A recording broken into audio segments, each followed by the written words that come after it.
প্রিয় শিক্ষার্থীরা, আশা করি তোমরা সবাই ভালো আছো। আজকের অনলাইন ক্লাসে তোমাদের স্বাগতম। আমরা আজকে শিখব ইলেকট্রন বিন্যাসের আউফবাউ নীতি। তাহলে আউফবাউ কথাটি জার্মান শব্দ। এই জার্মান শব্দের ইংলিশ হচ্ছে বিল্ডিং আপ। তার মানে প্রথমেই নিম্ন শক্তির স্তর, তারপরে সেটি পূর্ণ করে উচ্চ শক্তির স্তরে ইলেকট্রনগুলো প্রবেশ করবে। এই রকম একটি কনসেপ্ট থেকে আউফবাউ কথাটি আসে। তাহলে আউফবাউ নীতি অনুযায়ী প্রথমে ইলেকট্রনগুলো শক্তির ক্রমানুসারে নিম্ন শক্তি স্তরে আগে, তারপরে আস্তে আস্তে শক্তির ক্রমানুসারে উচ্চ শক্তি স্তরে প্রবেশ করতে থাকবে। তার মানে আউফবাউ নীতির মূল কথা হচ্ছে ইলেকট্রনসমূহ শক্তির ক্রমানুসারে ক্রমান্বয়ে নিম্ন শক্তির স্তর থেকে উচ্চ শক্তির স্তরে প্রবেশ করবে। তাহলে আউফবাউ নীতি অনুযায়ী আমরা এখন কোন উপস্তরের শক্তি কম, কোন উপস্তরের শক্তি বেশি সেটি যদি আলোচনা করি, তাহলে এখানে দুইটি নিয়ম আসে। তাহলে কোন উপস্তরের শক্তি কম, কোন উপস্তরের শক্তি বেশি সেটি ডিটারমাইন করে একটি নির্ণায়ক ফ্যাক্টর আছে, সেটি হচ্ছে এন এবং এল এর মান। এন প্লাস এল এর নীতিও বলা হয় তাকে। তাহলে এন প্লাস এল এর নীতি দুটি। তাহলে আউফবাউ নীতি তোমরা নিশ্চয় বুঝতে পেরেছো যে ইলেকট্রনগুলো প্রথমে নিম্ন শক্তির উপস্তরে প্রবেশ করবে, এরপরে ক্রমান্বয়ে ইলেকট্রনের প্রাপ্যতা অনুযায়ী পর্যায়ক্রমে উচ্চ শক্তির উপস্তরগুলোতে ইলেকট্রন প্রবেশ করবে। তাহলে কার শক্তি বেশি, কার শক্তি কম সেটি নির্ধারণের জন্য নীতি আসলো এন প্লাস এল এর নিয়ম। তাহলে এন প্লাস এল এর নিয়ম অনুযায়ী যে উপস্তরের এন প্লাস এল এর মান,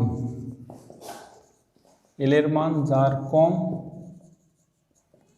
তার শক্তি কম, ইলেকট্রন প্রথমে সেখানেই প্রবেশ করবে। তাহলে আমরা দেখি 1s ও 2s ও 2p এর মধ্যে। তাহলে 2s এর ক্ষেত্রে n এর মান 2, l এর মান 0। তাহলে n প্লাস l এর মান হবে 2। এরপরে 2p এর ক্ষেত্রে n এর মান 2, l এর মান 1।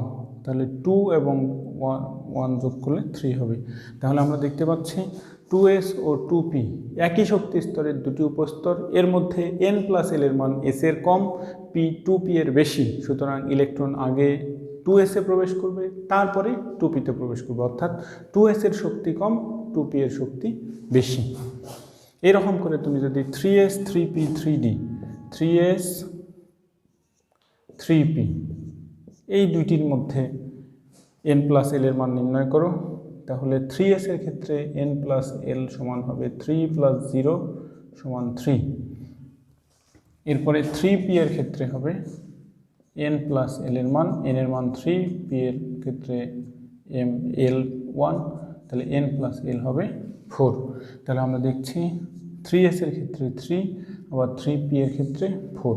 তাহলে 3s ও 3p এর ক্ষেত্রে শক্তি বেশি 3p এর। সুতরাং 3s এবং 3p এর মধ্যে 3s এ আগে ইলেকট্রন প্রবেশ করবে, তারপরে 3p তে প্রবেশ করবে। এখন একটি ব্যাপার এখানে লক্ষণীয় যে 2p এবং 3s উভয়ের ক্ষেত্রে তোমরা দেখো n প্লাস l এর মান 3।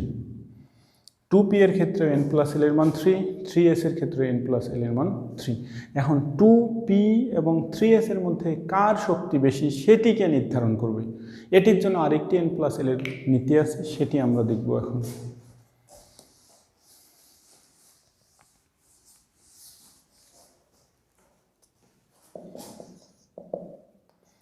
n প্লাস l এর মান সমান হলে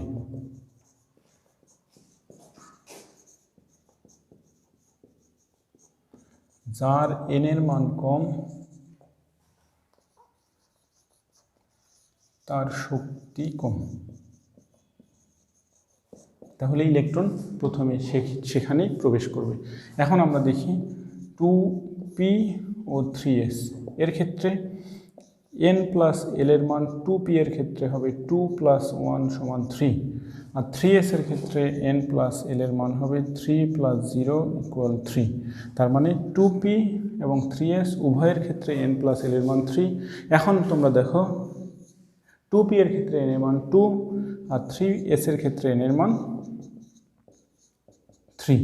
তাহলে যার n এর মান কম তার শক্তি কম। সুতরাং 2p ও 3s এর মধ্যে আমি শক্তির ক্রম বলতে পারি 2p এর চাইতে 3s এর শক্তি বেশি।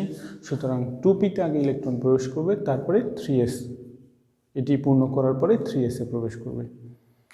আশা করি তোমরা সবাই বুঝতে পেরেছ। এরপরে আমি যদি বলি 3d এবং 4s,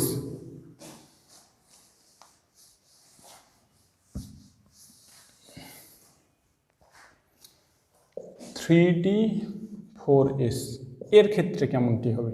তাহলে 3d এর ক্ষেত্রে n প্লাস l এর মান 3 প্লাস 2 ইকুয়াল 5, আর 4s এর ক্ষেত্রে n প্লাস l এর মান হবে 4 প্লাস 0 সমান 4। তাহলে আমরা দেখছি 3d এর চাইতে 4s এর শক্তি কম হবে। তার মানে n প্লাস l এর মান যার কম তার শক্তি কম। তাহলে ইলেকট্রন প্রথমে 4s এ প্রবেশ করবে, তারপরে 3d তে প্রবেশ করবে। তোমরা একটি ব্যাপার লক্ষ্য করবে, খুবই কমন একটি প্রশ্ন আসে যে পটাশিয়ামের 19তম ইলেকট্রন এটি 3d তে প্রবেশ করবে না 4s এ প্রবেশ করবে? 3d তে সেটি প্রবেশ না করিয়ে 4s এ প্রবেশ করবে। এই কারণেই দেখো 1s2 2s2 2p6 3s2 3p6 3d 4s। তাহলে p এর পরে d এতে প্রবেশ করার কথা, কিন্তু আমরা এইখান থেকে দেখলাম 4s এর চাইতে 3d এর শক্তি বেশি। তাহলে শক্তির প্রাপ্যতা অনুযায়ী শক্তির ক্রমানুসারে ইলেকট্রনসমূহ প্রবেশ করবে। তাহলে 3p এর পরে 4s এর শক্তি, তারপরে 3d। তাহলে 4s যতক্ষণ পূর্ণ না হবে ততক্ষণ পর্যন্ত 3d তে ইলেকট্রন আসবে না। অর্থাৎ পটাশিয়ামের যে 19তম ইলেকট্রনটি আছে সেটি আসলে 4s এই যাবে। এরপরে যদি আমি ক্যালসিয়ামের ইলেকট্রন বিন্যাসের কথা বলি, ক্যালসিয়ামের ইলেকট্রন বিন্যাসেও 4s এ আগে যাবে, তারপরে 21তম যে ইলেকট্রনটি আছে সেটি আসবে 3d তে। প্রিয় শিক্ষার্থীরা, এখন আমরা দেখব যে বিভিন্ন উপস্তরের যে শক্তির ক্রমগুলো আছে এগুলো মনে রাখা আসলে অনেক কষ্টকর। আমরা একটি কৌশলের মাধ্যমে যদি সেটিকে মনে রাখার চেষ্টা করি, তোমরা একটু দেখো S S PS PS DPS DPS F DPS F DPS. একটু যদি খেয়াল করো এখানে এস এস, তারপরে পিএস পিএস, প্রত্যেকটাই দুইবার করে, তারপরে ডিপিএস ডিপিএস, তারপরে এফ ডিপিএস, আবার এফ ডিপিএস। এখন তোমরা দেখো এটি হচ্ছে 1s, এটি 2s, এটি 2p, এটি 3s, এরপরে এটি 3p, এটি 4s, এরপর এটি শুরু হবে 3 দিয়ে 3d, এটি 4p, এটি 5s, এরপর এটি শুরু হবে 4 দিয়ে 4d, তারপরে 5p 6s, তারপরে এটি শুরু হবে 4 দিয়ে 4f 4d, sorry 4f 5d 6p 7s, এটি শুরু হবে 5 দিয়ে 5f 6d 7p 8s। আশা করি তোমরা সবাই এই শক্তির ক্রমটা বুঝতে পেরেছ। তাহলে 1s 2s, s মানে 1s 2s, ps হচ্ছে 2s, তারপরে হবে 2p 3s, এরপরে হবে এখানে 2p ছিল, এখন হবে 3p 4s। এরপরে আসো এইখানে d যেহেতু আছে, d শুরু 3 দিয়ে, তাহলে 3d, তার সাথে এক যোগ করো 4p, তারপরে 5s, এরপরে এখানে 3d ছিল, এইখানে হবে 4d, তাহলে 4d 5p 6s, এরপরে শুরু করো f, f শুরু হয় 4f দিয়ে, তাহলে 4f, তার সাথে এক যোগ 5d 6p 7s, এরপরে এখানে যেহেতু 4f ছিল এখানে হবে 5f, তাহলে 5f 6d 7p 8s। আশা করি তোমরা বুঝতে পেরেছ। এটি হচ্ছে শক্তির ক্রম। 1s এর চাইতে 2s এর শক্তি, তারপরে 2p 3s 3p 4s 3d 4p 5s 4d 5p 6s, ওর চাইতে এইখানকার কন্টিনিউশন এখানে 4f 5d 6p 7s 5f 6d 7p 8s। আশা করি তোমরা সবাই বুঝতে পেরেছ। এখন আমরা আব্বাও নীতি প্রয়োগ করে বিভিন্ন পরমাণুর ইলেকট্রন বিন্যাস খুব সহজেই করতে পারবো। আশা করি তোমরা সবাই বুঝতে পেরেছো। তুমি দেখো সোডিয়ামের ক্ষেত্রে যদি আমি বলি, তাহলে 1s, তারপরে 2s, তারপর 2p, তারপর 3s।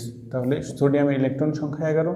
ইলেকট্রনগুলো প্রথমে নিম্ন শক্তি স্তরগুলোকে পূর্ণ করবে, তাহলে 1s2, তারপরে 2s2, তারপর 2p-তে থাকে 6টি, তাহলে 2p6, তারপর একটি ইলেকট্রন থাকে সেটি 3s। এরপরে যদি তুমি যে কোনো ইলেকট্রন বিন্যাসই করতে যাও না কেন, এইভাবে শক্তির ক্রমানুসারে ইলেকট্রনগুলোকে দিবে। এবং সবগুলোই আমরা পলিবর্তন নীতি থেকে পড়ে আসছি যে অরবিটালে সর্বোচ্চ ইলেকট্রন ধারণ ক্ষমতা 2, সেখান থেকে আমরা উপস্তরের মোট অরবিটাল সংখ্যা হিসাব করে শিখেছি। এরপরে হুন্ডের নীতি প্রয়োগ করে আমি দেখেছি যে সর্বোচ্চ সংখ্যক বিজোড় অবস্থায় ইলেকট্রনগুলো থাকতে চাই। এখন আফবাউ নীতি প্রয়োগ করে আমরা খুব সহজেই ইলেকট্রন বিন্যাস করতে পারবো। আশা করি তোমরা বুঝতে পেরেছো এবং সবগুলো ভালোভাবেই করতে পারবে। তবে n+l এর নীতির ব্যতিক্রমও আছে। সেই n+l এর নীতির ব্যতিক্রম দেখো, আমরা ল্যান্থানাম এবং অ্যাক্টিনিয়ামের যখন ইলেকট্রন বিন্যাস করব তখনই এটি বোঝা যাবে। তাহলে n+l এর নীতির ব্যতিক্রম।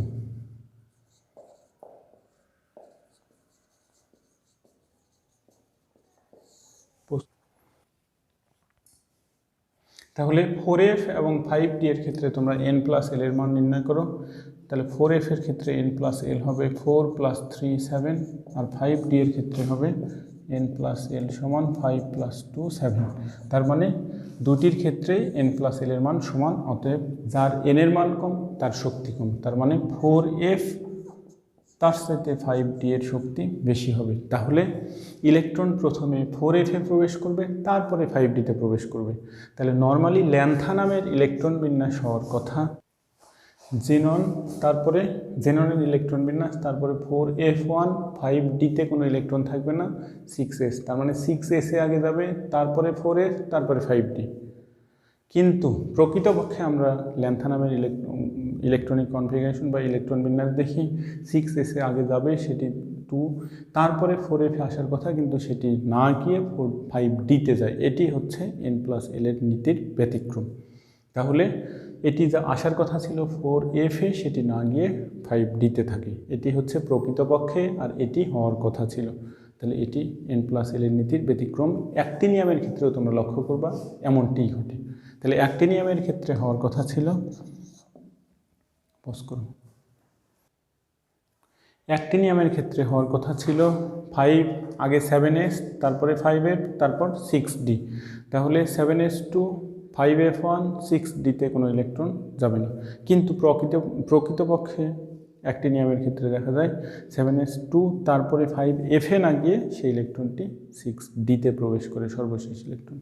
আশা করি তোমরা সবাই বুঝতে পেরেছো, এটি n+l এর নীতির ব্যতিক্রম। সবাই ভালো থাকো, সুস্থ থাকো। আজকে এই পর্যন্ত। ধন্যবাদ সকলকে।